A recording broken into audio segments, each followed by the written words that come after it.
Hawati en Tawi, Tem Jafar Kau, Ta Pen M Awef, Mu F, Ta F, Sem F, Menemenet F Nebet, Hayet Nebet, Enenet Nebet, Jedefuet F, Awet F, Haset, Semawu M San Nuit, Hawati en Tawi, Tem Jafar Kau, Ta Pen M Awef, Mu F, Ta F, Sem F, Menemenet F Nebet, Hayet Nebet, Enenet Nebet, Jedefuet F, Awet F, Haset, Semawu M San Nuit, Hawati en Tawi, Tem Jafar Kau, Ta Pen M Awef, Mu F, Ta F, Sem F, Menemenet F Nebet, Hayet Nebet, Enenet Nebet, Jedefuet F,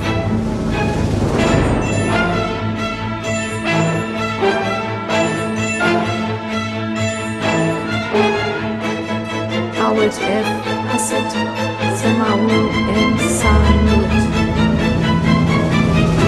Hawati en Tawi, Tem Jafar Kau, Ta Pen M Awef, Mu F, Ta F, Menemenet F Nebet,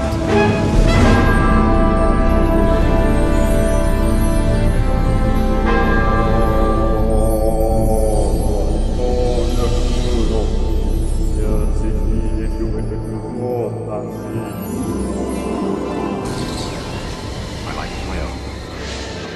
My life is my own. What do you want? My life is my own. Information. We want information. Shining on. That would be telling. Information. You won't get it. I am not a number. I am a free man.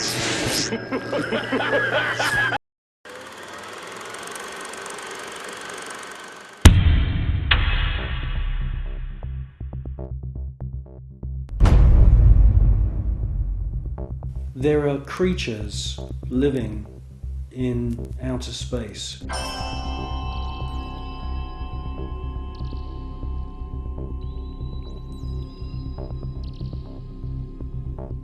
And I'm the first one to realize how crazy that sounds. Scientists would immediately say, well, that's impossible. There's ultraviolet radiation in space. Without having a craft around you, you'll die. Well, all I can say is that these, I call them space serpents, they do exist.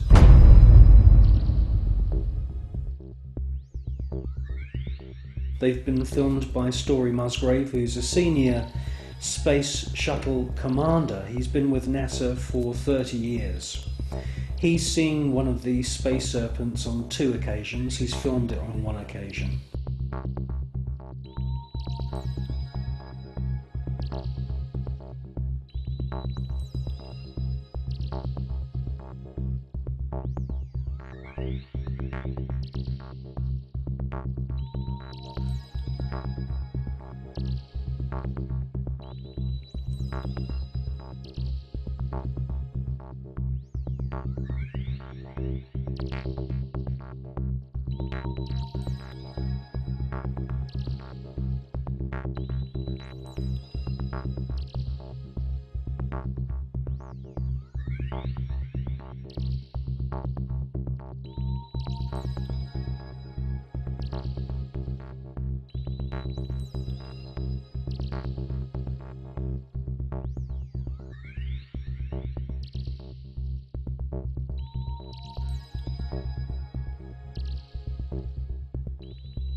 They've also been filmed from the ground, flying around in the upper atmosphere.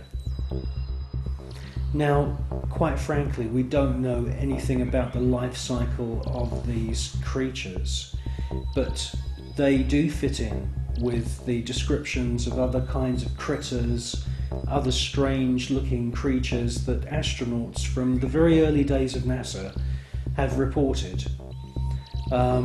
I suspect that they use some form of photosynthesis, and I suspect that they hydrate themselves by flying in the upper atmosphere of planets. One important thing I must say though about these space serpents is that there are about 7 or 8 very, very important ancient sites, temple sites on planet Earth, most notably in Mexico. And these temples are dedicated to the memory of flying serpents. And this is what we see in this footage, is flying serpents. There also seems to be a very interesting relationship between the flying serpent and these small luminous spheres.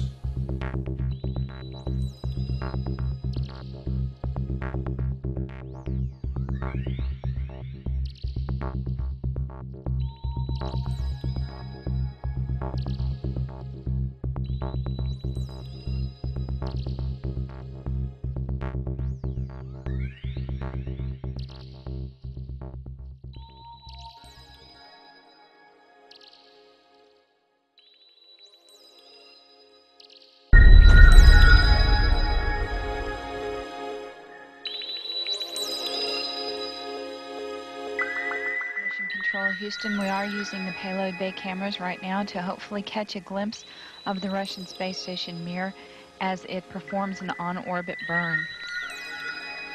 Though it will be difficult to pick Mir out from the stars as they pass behind us, the payload bay cameras are positioned such that they're looking straight back behind the orbiter, where the Mir is flying at about 850 nautical miles behind us. Well, obviously this is a massive faux pas that this piece of footage was accidentally broadcast. The person who's passed me this piece of footage is now dead. The footage that we see, mostly of UFOs, has been filmed with image intensifying equipment.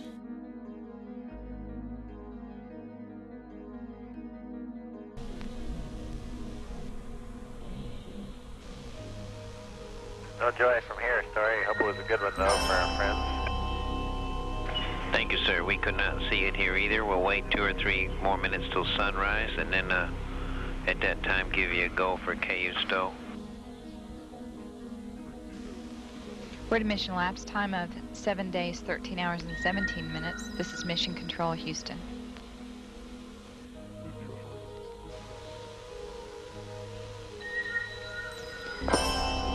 The Mir space station is now visible on the far left-hand side of the screen, about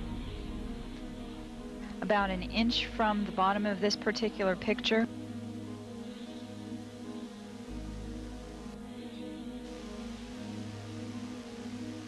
Okay, the Mir space station is the small flashing light in the center, about an inch from Camera Charlie on a monitor. the left-hand side of the screen. It's slowly...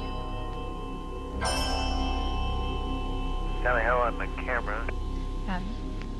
It is slowly moving closer to the left-hand side and is has a very light flashing to it. We think on the middle of the screen, way to the left-hand side.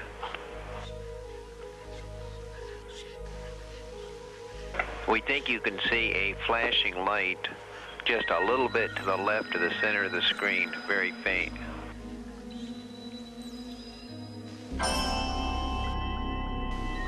Yeah, we do see something flashing visually, but we're not sure that that might be...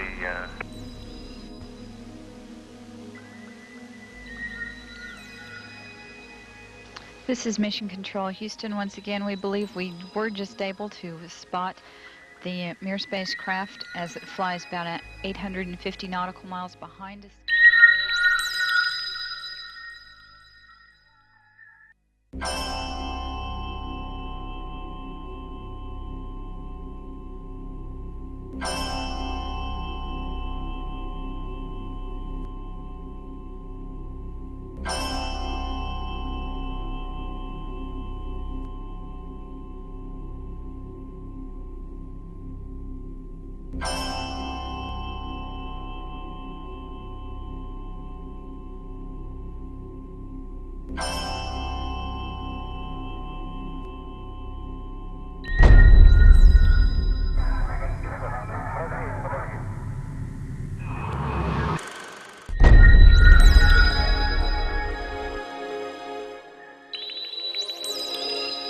Yes, STS-80 was a very, very strange space shuttle mission. What we see is a lot of activity. It can't all be put down to natural phenomena. James Oberg at NASA and all the other pundits at NASA would love you to believe that these are all ice crystals and space junk and debris. Quite frankly, if there was that amount of debris, that sheer number of shooting stars flying around in close proximity to the space shuttle and the Mir space station, it would be not safe to put craft up into space. A piece of rock just a few millimeters across, travelling in the opposite direction of the space shuttle, would rip through the entire structure of the space shuttle and cause a fatal accident.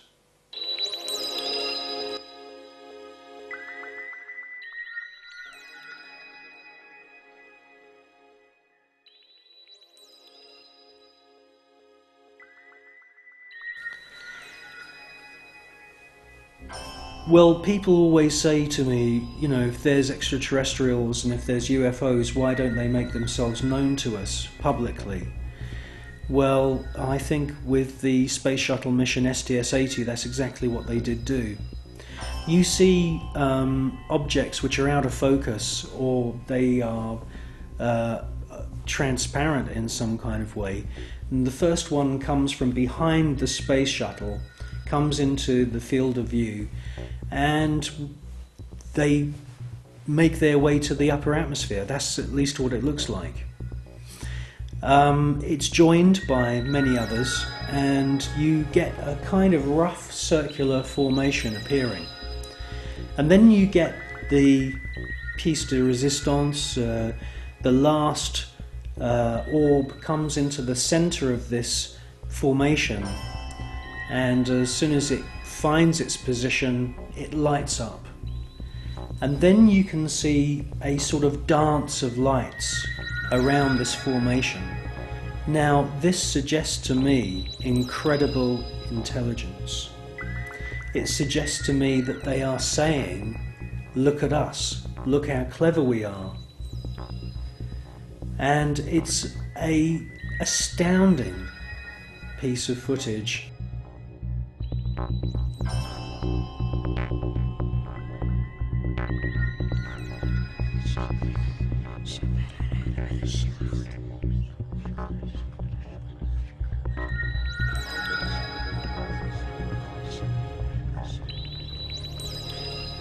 These extraterrestrial craft are attracted to thunderstorms, and many times we see lightning on the surface of the planet or in the atmosphere of planet Earth.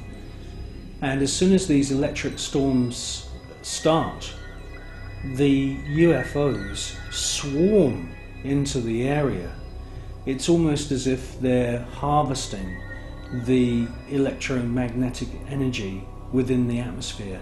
And in actual fact, there are unseen forces in the atmosphere, etheric flows of what the German scientist Wilhelm Reich described as orgone energy. And it could it could be possible that these UFOs are sucking energy from these electric thunderstorms on planet Earth, and this is where they're getting their energy from. You should concentrate on the first object that appears, and you will see that it holds its position. Many TV stations have actually broadcast this STS-80 footage, but they only show you the few seconds of the large glowing orb coming from the lower atmosphere.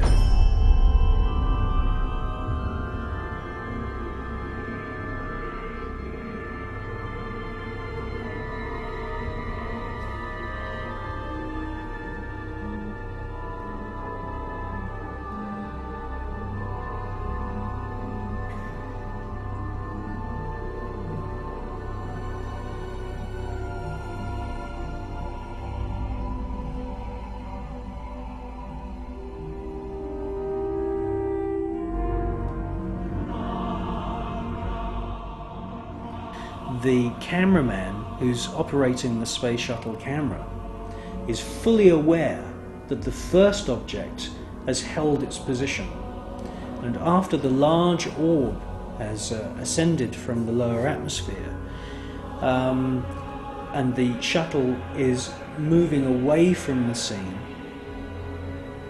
the cameraman is actually zooming in at the end of the sequence to double check the position of the first luminous orb, and it's a fascinating piece of video.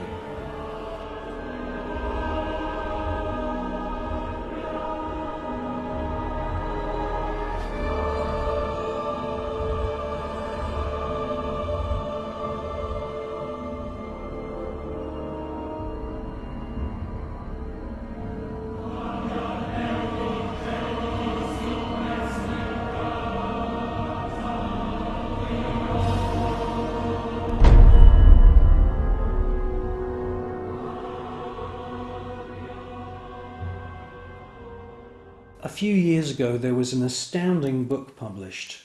It's called The Day After Roswell, and it's written by a gentleman called Philip Corso, who's now dead. He had a military career that lasted more than 20 years, and during that time he served at the White House, and then he was a senior official at the Pentagon. And in this book, which is an astounding book, he clearly says that there is a war going on in space.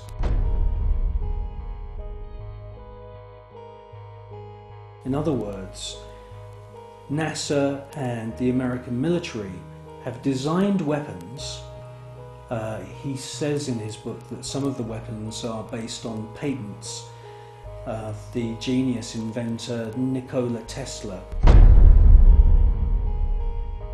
Philip Corso tells us that there are plasma beam weapons being used against these UFOs, and that sometimes these UFOs are hit.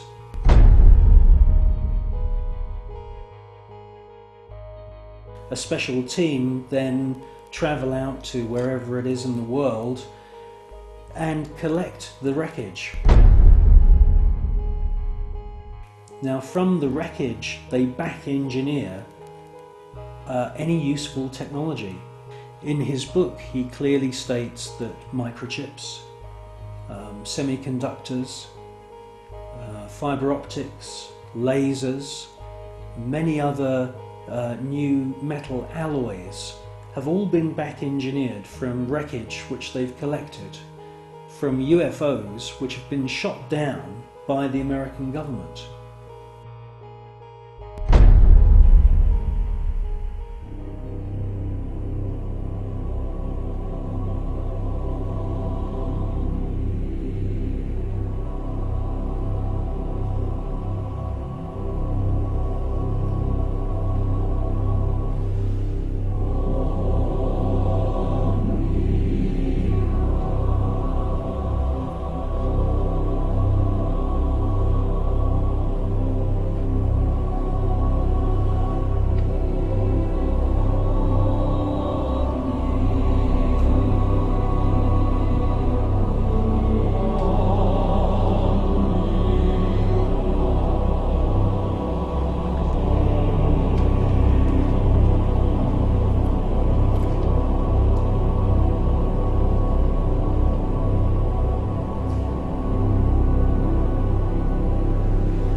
I believe that what we're seeing with the footage from Space Shuttle mission STS-48, that we are seeing several intelligently controlled extraterrestrial craft. And yes, I do believe that the flashes are the firing of some very, very top secret weapon which is able to produce an electronic or electromagnetic plasma kind of death ray that is being used against these UFOs. I do believe that that is exactly what we're seeing.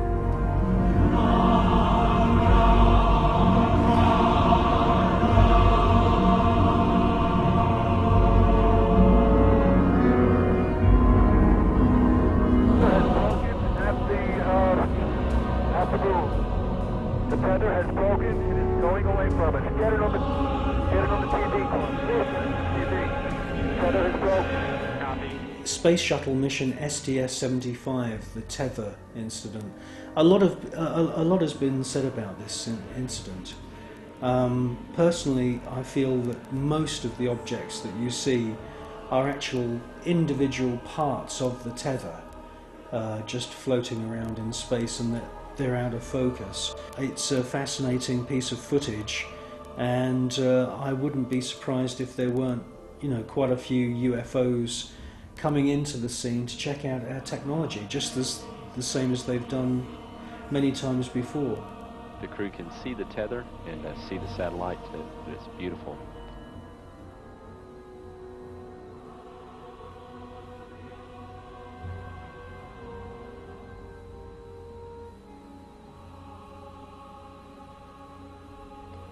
This view showing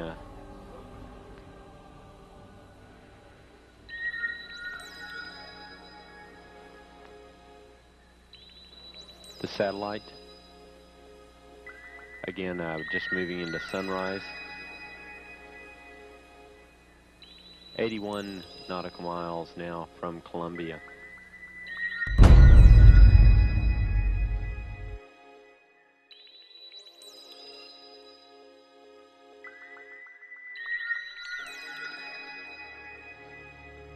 You clearly hear one of the astronauts being told there's an object at your 11 o'clock position. It's about your 10 o'clock, 11 o'clock going away. Don't worry about it. And the other astronaut, who's obviously in the know, says don't worry about it. Out there. I'm not sure what you're talking about. I suspect that the senior astronauts, the astronauts who've been up more than just once, are fully aware that there is a very large number of unexplainable objects flying around. Never mind.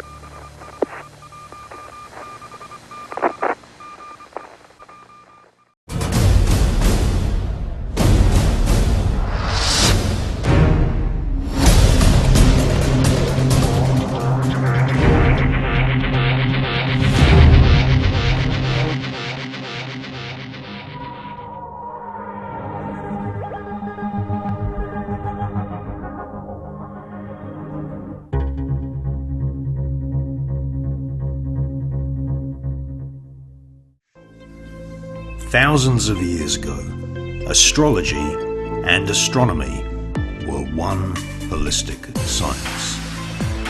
The International School of Esoteric Sciences is the only college offering university-grade lectures which bring astronomy and astrology back in harmony.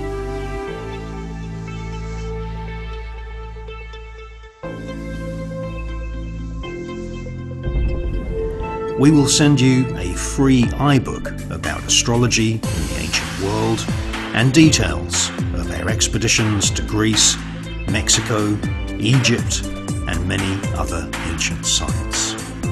If you want to learn astrology, if you want to learn astronomy, learn from the best. IsisCollege.com